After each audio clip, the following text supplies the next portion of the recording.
Garelli l'ont rencontré dans son atelier en région parisienne. Son univers, c'est la plume. Éric Charles Donatien a entre ses doigts un métier en voie de disparition, plumassier. Attiré par la mode, c'est une rencontre avec le maître d'art plumassier André Lemarié qui changera son destin. J'ai juste travaillé la plume de façon très instinctive pour un projet pour lequel on m'offre des plumes. Et la personne qui m'offre des plumes, qui s'appelle Annie Cuette, est une amie de Monsieur Lemarié qui, quand elle voit le travail que je fais, qui est un tissage circulaire avec du lin, du métal, de la laine et de la plume, elle va me proposer de rencontrer Monsieur Lemarié. Et c'est comme ça que je vais véritablement rentrer en contact avec ce métier.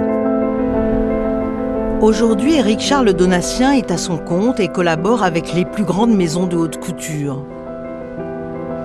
La robe marinière de Jean-Paul Gaultier, qui se transforme en plume, c'est lui. Ce sac sur lequel il travaille avec minutie est une commande de la maison de luxe Roger Vivier, une création unique.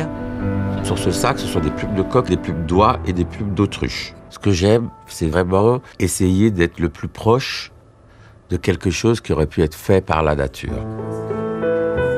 Le sac d'Éric, le voici, terminé sur la table du directeur artistique de la marque Roger Vivier. Gherardo Felloni a pris l'habitude de faire appel aux créateurs martiniquais pour des commandes bien spécifiques. Ah oui, parce que toi, tu l'as pas vu. Mais je ne l'ai pas vu avec la boucle. Mais alors, c'est ça que je trouve fabuleux, c'est qu'il y a toujours un moment de surprise pour tout le monde.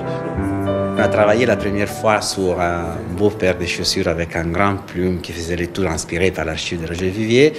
Et de là, c'est devenu notre source pour cette technique parce qu'en fait, c'est le seul qui peut faire ça, mais surtout qui peut faire ça au niveau que nous avons besoin. Ce que Gherardo fait avec moi, c'est pas du travail pour moi, c'est un cadeau. Parce que quelqu'un qui veut bien accepter d'aller jusqu'au bout de la démarche de compréhension de ce qui est à faire pour que l'excellence s'exprime, c'est pas tout le monde.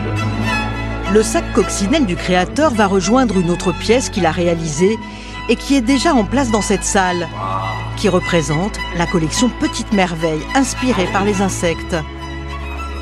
Voici le sac papillon. Quant au gilet, tout en plume, il a nécessité de nombreuses heures de travail. Éric peut être fier d'être aujourd'hui l'un des derniers plumassiers de Paris.